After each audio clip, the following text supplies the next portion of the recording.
So you've been in consulting for quite some time, and you would be coming across all sort of stories and dreams and desires.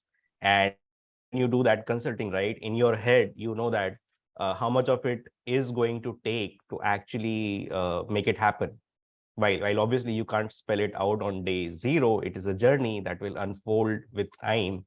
Do you have any memorable story to share where you had such kind of feeling at the start, but eventually you witnessed a remarkable transformation and growth in your client's business?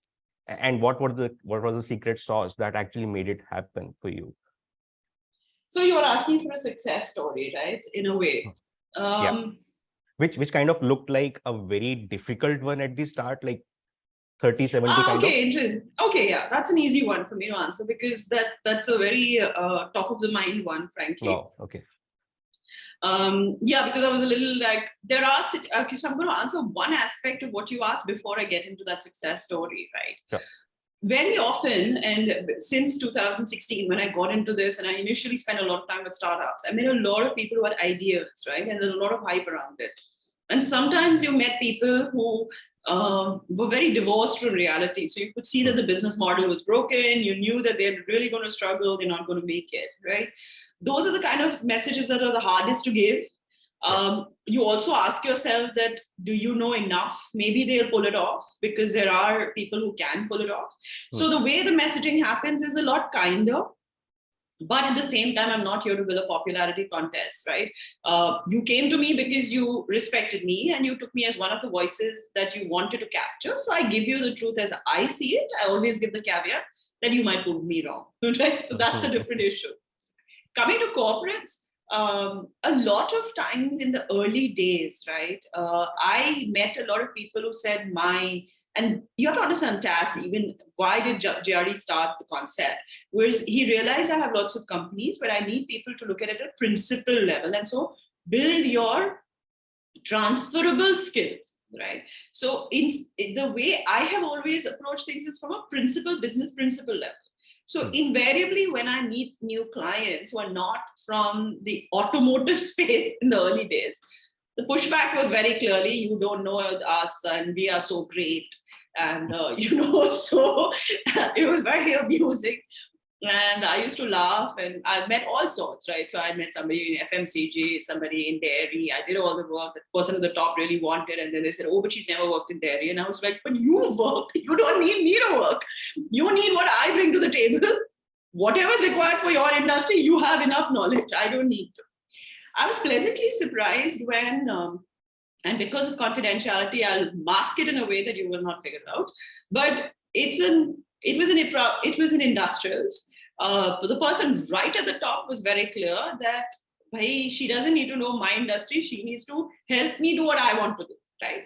Everyone else down the line was very against it. Saying कि काय को waste कर रहे हो time and साफ नहीं होने वाला types, right? So it was a very clear case for me when he threw it as a challenge that this market of mine for the last 10 years has been stuck at this X level. And can you make it 2.5x, right? And not over some amazing amount of time, but 8 months. Wow, okay.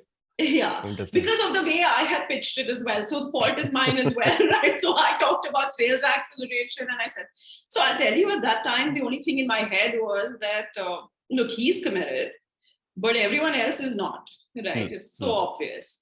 So I told him that's all I need. I need you to ensure that you keep some of your worst critics out of that framework, but also give me some of your sharpest people who will own the process, and they need not be from the function at all, right? So that was the only ask I had. And he wanted me to have skin in the game. So he said, you're variable at least a certain amount of fees there. And that was my pitch again, right? Because I'm trying to win this new industry. And I said, okay, chalo theek hai. A certain amount of my fee is linked to that result, certain is fixed. And we started. So I think the biggest thing there was the fact that we kept out some of the powerful noisemakers. He put some of his sharp people in the project who were not from the function, to be like a steering committee. So, and the committee was only 3 people. So it was not like one of those tedious committees, right? 3 people, sharp people, not from the function. Now, those 3 also had something to prove. So they also wanted to prove that, yeah, we can make this happen, right? And there was a lot of support to what we were trying to do, right? So I have my entire sales acceleration is done through a framework. So I have my drivers and enablers. I haven't developed it, I've sharpened it, right? These approaches have existed. We practice it. I've done it many, many times. I've seen it succeed. Easier when people are not, it's listed companies are a lot easier to manage if they're big, because sometimes they just, because the promoter is still running it, right? So the promoter says, I want to do it, everyone has to do it, right? Listed companies very often have so many professionals in there who kind of push back. I'm happy to report that in those months, we actually delivered 5x. And it was such a shock for everyone. So from a joy perspective, I think that will always be one of my most memorable ones. It also was interesting because it happened in that first wave, second wave ke beech mein. So I literally had never met any of them. Everything was done virtually. I had a lot more of my bandwidth and a lot to prove as well, mentally to myself as well, that I can crack it. I think they got the best of me as well as a result of that. And we did 5x. So the minute you've done that, of course, everyone is chup and more work is coming in. So exactly. I think that's the way it is, right? You've got to kind of stick your neck out. You've got to believe in yourself. You've got to know what is that 1 or 2 things that you need, which could kind of derail it. Having been in large organizations myself, having seen how naysayers or how very powerful people who are against you can, destabilize the best of your jobs. I knew that that's all I needed to do. If I got those people out of the way and I got somebody else who wants to prove success, everything else is my job, right? Then you better know your job. But you should know that 1 or 2 things that can really derail your project. And if you take care of that, then it's really up to you. Then the failure success is up to you.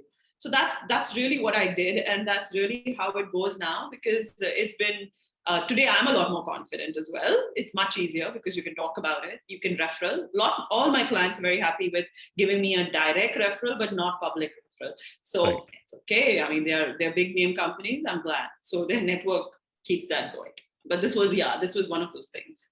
So Delna, I'm really tempted to ask this one, and you can choose to say no if you don't want to. So you said that you never met any of those people and you did twice the target that you had set for yourself. Was it that a factor that you were very ultra focused on what needs to be done, and so was everybody else? And if you were in actually in-person setting, the result could have been different. This is just a hypothetical question. No, most of my ones before that were actually in person, right? So I've been doing these more. As a matter of fact, the virtual part of it added a lot of complexities. I think the one advantage I had was that because we were doing video off meetings, so if you kind of see me, I'm actually quite, I would say, I can be kind, I can laugh, I can joke, right? Yeah. But if you only hear me, sometimes I sound much tougher. So I have seen that I think a lot of people had no clue who I was, right? So that voice was a very strong, sometimes a very strict voice. And as a result, I think many of these people, at least who were executing, I think it triggered their teacher principal thought as the habitual. And so later on, when they met me, they were like, "Oh, madam, aap like." And I know what is that subtle thing that you're not saying, that, oh, you seem to be quite a pleasant, happy person, but on the call, you sounded like, it was the toughest school teacher that you've ever had. So I think that definitely helped on a more lighter note. But transformations or accelerations have always traditionally been remote, right? Because you might today do it on virtual, but even otherwise, when we do anything which is national, rarely do you go and have, beyond the initial kickoff, you don't really go and do every review in person, even before the pandemic, right? So by virtue of that, it's always been a mix, but meeting does help, because meeting helps me assess people faster. Absolutely. Because there is that thing that you pick up immediately and you pick up an energy in a room, right? So you pick up the energy in a room much easier when you're in person versus that virtual, because then you don't know which out of those 10 people is going to be a bit of a problem or is going to need more help. So if anything, actually, I think that slows down some of the process, because it takes you longer to figure out, oh, this person needs more help than if I had met them and if I had talked to them, it would have been something I would have picked up much faster. Yeah. In fact, one takeaway from this story for me is you've got to keep the worst critique out of this, because they are going to criticize irrespective of how things are going. And bring people who have actually something to prove, who are willing to do something. So that was like, sometimes you won't be able to do that. You've got to take them along, and that's when you decide whether you want to do the project or not. In your corporate world, you can't decide that. In consulting, oh boy, I've been dropping projects whenever it doesn't. I fortunately have that much leeway in my life to say, if I don't like your energy, I don't work with you. Yeah. It really is that simple, because at the end of the day, you know what, it's your credibility.